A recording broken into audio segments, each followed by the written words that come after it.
Bonjour à tous, mercredi 19 mai, ravi de vous retrouver pour ce nouveau point bourse, votre rendez-vous presque quotidien. Hier, j'ai pas pu le faire dans la mesure où nous étions en formation, pas eu le temps. Bon, l'idée, c'est de vous donner des idées, de décrypter les messages envoyés par le marché, de vous donner des idées de trading. Il faut bien avoir conscience d'une chose actuellement, c'est que les marchés sont très particuliers, malsains mais pas vulnérables. C'est un peu ça le résumé.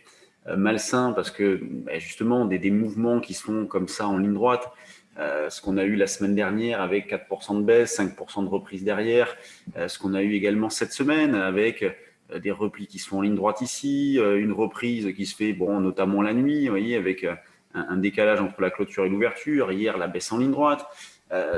C'est très particulier, donc c'est malsain, il n'y a pas de brassage d'intérêt, il n'y a que de l'algo, il n'y a que de la spec qui est prise à contre-pied. Les gestions font rien, il suffit de regarder les volumes de toute façon. On peine à dépasser les 3 milliards. Hier, je n'ai pas regardé combien on avait fait exactement. Hier, on a fait 3 milliards. Et la veille, on avait fait 2,5 milliards. L'avant-veille, on avait fait à peine 3 milliards. Donc, des volumes qui restent faibles, mais des marchés qui ne sont pas vulnérables pour autant, dans la mesure où cette hausse a été construite avec beaucoup de méfiance. On le voit au niveau de la vol implicite, on est autour de 15, 16. Là, ce matin, on est à combien? Si je regarde, par exemple, la volatilité sur juin, parce que l'échéance, c'est vendredi, donc analyser les options mai n'a pas un grand intérêt. Sur juin, le 6003, on a une vol de 17. Vous voyez, donc on a une vol de 17, ce qui montre bien que les opérateurs sont quand même assez prudents, assez couverts. Donc les probabilités qu'on ait un emballement et une situation qui part en vrille, les probabilités ne sont pas non plus gigantesques, ce qui n'empêche pas qu'on ait de beaux retracements. D'ailleurs, là, on en a un joli quand même, hein, partant de 6415 hier, on est 130 points plus bas, enfin on a fait jusqu'à 130 points plus bas. On continue toujours d'acheter. Alors ce matin, on proposait 67,5 sur le trade du jour. C'était un niveau un peu éloigné volontairement, en se disant tiens, s'il y a des ajustements de position à l'ouverture, eh bien, on va essayer on va pas se précipiter à l'achat. Et puis on s'est arrêté sur 70. Donc bon, il a fallu payer à la volée. Moi, je vous avoue, je ne l'ai pas fait. J'ai pas trop bougé. Ce qui fait que bon, maintenant, on est placé sur 70 en double appui, donc 6270, dans l'idée de jouer des allers-retours entre 6270 et 6300, 6310-20. Bon, autour de 6270, il y a quand même un retracement intéressant. Si jamais la situation partait davantage en vrille, on pourrait, pourquoi pas, avoir un retour sur les 6150. C'est pas non plus une évidence. Donc là, on est un petit peu à la croisée des chemins. Vous voyez, il ne faudrait pas trop qu'on passe sous 6250. Au-dessus, on va dire probabilité de rebondir en intraday correcte. Si on commençait à passer sous 6250, on rentrerait dans une zone d'attraction baissière jusqu'à 6150, par exemple. Donc, au niveau de la strat, des achats sur des replis, on n'insiste pas trop, on fait preuve de dynamisme. Il n'y a pas de quoi prendre de grosses positions dans ce contexte-là. D'ailleurs, appuyez-vous sur les options, hein. Cette semaine, donc lundi, mardi, on a fait une formation sur les options où on a indiqué en temps réel ce qu'il était possible de faire en fonction des idées des uns et des autres. Il y a pas mal de choses à mettre en place. Donc, il faut en profiter. L'avantage, c'est que on a moins cette épée de Damoclès au-dessus de la tête sur les options que quand on travaille le futur en directionnel où il faut des confirmations qui se font assez vite. Au moindre écart négatif, ça peut être gênant. L'option a beaucoup d'avantages. En ce qui concerne le DAX, donc lui, il est revenu sur ses plus hauts récents, hein, autour des 15 500 et quelques. Vous voyez, si je mets un petit peu plus d'historique, vous allez le voir voilà, davantage. Vous voyez, on a fait double top parfait avec les niveaux du mois d'avril, de mi-avril, donc il y a un mois environ. Depuis, retour en arrière. Autour des 15 150, 65, on a un petit pivot aussi. Moi, je travaille vendeur sur le DAX avec des options en face, donc des calls en face. Je suis passé sur 12 150, 60. J'ai racheté un petit peu cette nuit. Je suis placé sur 12 150, 60 pour continuer mon travail donc de rachat pour revendre plus cher. Le tout fermé par des achats de call. L'eurodoll, lui, alors, il tendait vers un biais haussier depuis quelque temps. Vous voyez bien, très peu de retracement. Nous, on travaillait les deux sens dans cette phase-là. Et avec donc le franchissement de la zone des 1,22, le biais haussier s'est accentué. Donc, on cherche désormais uniquement à travailler à l'achat. Là, on jouait les deux sens et on a vendu, et ce qui a formidablement bien marché, dans la mesure où on a vendu à plusieurs reprises, sous un 21,75 notamment, 75,80 avec de beaux replis à exploiter. Et donc, depuis le franchissement d'un 22, on cherche à acheter. Un 22,03 constitue le premier zone d'achat, la première zone d'achat. Et en dessous, c'est un 21,80.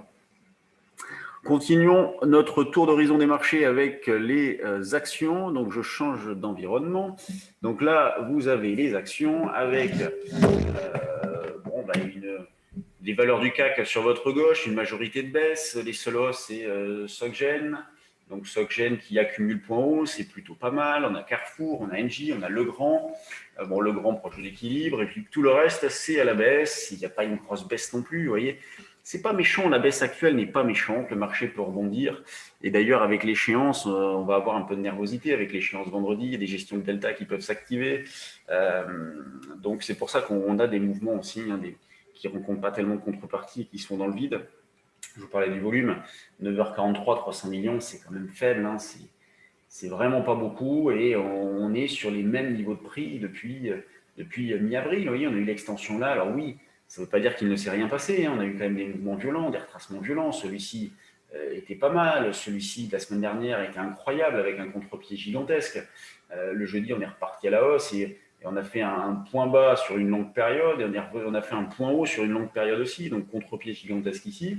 Là, on est en plein milieu, vous voyez, 6003, c'est en plein milieu de la zone. Les grosses pondérations, Sanofi, qui est en haut plutôt pas mal. L'Oréal qui fait pas grand chose, revient un peu en arrière, mais c'est pas méchant. Air Liquide, c'est pareil, à dérive depuis un petit moment. LVMH, c'est pas méchant. Vous voyez, il n'y a rien de méchant.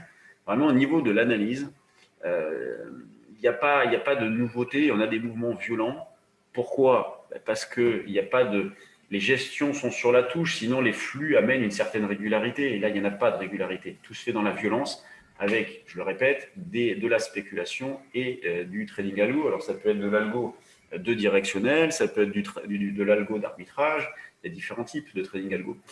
Quand on regarde au niveau des screeners volume, ce matin, donc, on a un petit peu de spec sur entre particuliers, ActivePlay, JC2Co, Lacroix, Poxel, Milibou, Enertime.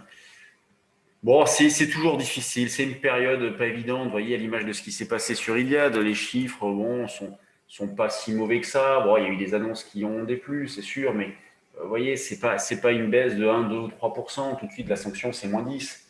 Avec le lendemain, Gap à la baisse et tout à l'heure, elle perdait 3. Donc, vous voyez, ce comportement d'hyper-violence, on le retrouve également sur les actions, à l'image de ce qui se passe sur Iliad. Solution 30, j'imagine que vous avez suivi le dossier, donc qui est suspendu depuis quelques temps, qui devrait communiquer donc le 21, donc après-demain. Il y a eu un communiqué de l'AMF qui est quand même pas très rassurant non plus. Certains s'imaginaient une OPA, ça ne prend pas le chemin. Donc, on va être de l'hyperviolence sur les actions. Donc, il faut être méfiant, il faut être sélectif, il faut essayer d'aller sur des dossiers qui tiennent la route. Il faut faire attention au niveau de la spec pure, puisque les retours de manivelle sont hyper violents. Sur les valeurs du CAC, c'est toujours la même chose, une grande régularité, peu de volume. Et donc, mais au niveau de la stratégie de fond, il n'y a absolument aucun changement. Eh bien, donc, je vais vous laisser ce soir. Donc, présentation trade du jour. Si vous avez de l'intérêt, si vous souhaitez bénéficier de nos idées d'intervention, nos propositions, donc ça, c'est le service trade du jour. Ce soir, on en fait la présentation, donc à 20h, c'est sur inscription. Et pour votre info, donc on a mis notre calendrier en ligne des prochains événements sur les prochains mois. Et en juin, donc dans un mois, la formation future, nous la ferons en présentiel à Paris. Donc si vous souhaitez faire ou refaire ce stage, ça sera à Paris au mois de juin, place Vendôme, dans une belle salle. Donc si vous avez de l'intérêt, n'hésitez pas à nous contacter. Je vous laisse, bonne séance et on se retrouve demain. Salut!